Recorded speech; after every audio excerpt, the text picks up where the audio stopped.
Meus amigos, estamos de volta nessa segunda parte deste programa. Nós falávamos da medicina e o espiritismo. E definimos mais ou menos aqui os conceitos de que é doença, do conceito de que é saúde e da responsabilidade tanto do doente como do médico na visão espírita deste assunto. Nós falávamos que o corpo em desarmonia é que caracteriza a doença. E o que provoca essa desarmonia no indivíduo e que leva a alterações do corpo espiritual, do espírito, ou do corpo físico, que é o corpo humano, no modo geral. É o perispírito. É um invólucro do espírito que é pré-existente e que sobrevive à morte, é o fantasma da pessoa que desencarnou, e ele sobrevive à morte material, portanto, e tem a função de ligar o espírito ao corpo físico, e que nós espíritas chamamos de perispírito e que Paulo de Tarso chamou de corpo espiritual. Tem outros nomes em outras religiões. Bom, o perispírito, ele traduz as impressões do corpo físico para o espírito. Portanto, ele que faz essa ligação. Esse envoltório carnal, ele também modela as células que se agrupam para formar tanto o corpo físico como o corpo espiritual.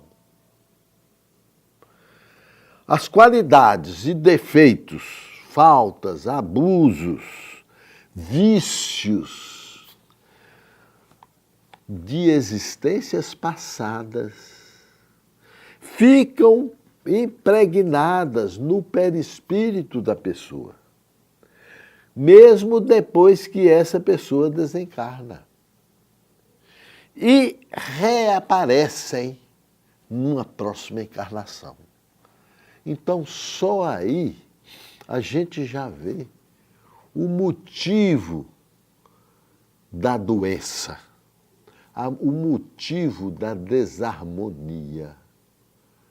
É por isso que Allan Kardec falava, nós estamos hoje vivendo no presente, mas preparando para o futuro, obedecendo o nosso passado. Portanto, o que fazemos hoje vai refletir, o que eu faço nessa vida minha hoje, vai refletir nas minhas vidas futuras.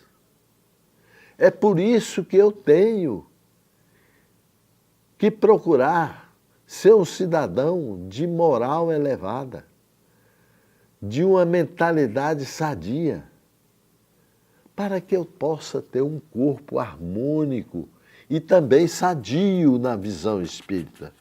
E assim, na próxima encarnação, eu nascer sem doenças. Por que que existe? Vocês já perguntaram por que que existem doenças congênitas? Por que que existem crianças que já nascem precisando de um transplante de fígado, por exemplo? Por que isso? Ah, é problema genético, mas só dessa criança e as outras? Foi a família toda que nasceu com esse defeito? Não, não foi, às vezes é um só. Por quê? Isso é consequência de abusos. Por exemplo, vou dar um exemplo, do álcool. Essa criança, às vezes, foi um alcoólatra na vida anterior e morreu com cirrose hepática. Foi a causa mortis desta criança numa vida anterior. Então, quando ela nasce, ela já nasce defeituosa. Já nasce com o fígado estourado, vamos dizer assim, necessitando de um transplante. Então, inúmeras almas renascem adoecidas. Ou seja, com comprometimento psíquico enfermiço. E esse comprometimento enfermiço vai refletir nos órgãos. Então a coisa não é um órgão isolado, é um todo. É um todo. Grande parte das causas dessas doenças é a falta do alto amor, do amor próprio de cada pessoa, que abusa principalmente dos vícios, sabendo que esse vício está lhe causando mal. E ele não gosta de si mesmo e continua fazendo mal a si mesmo. É engraçado isso. Como é preciso a gente ter uma lição para aprender a viver. Principalmente do lado moral, porque o lado moral vai causar doenças psiquiátricas incuráveis. E isso vai levar, às vezes, várias reencarnações para a pessoa readquirir o alto amor, principalmente moral, para deixar de nascer com psicoses, de nascer esquizofrênicos, deixar de nascer autistas, e por aí vai.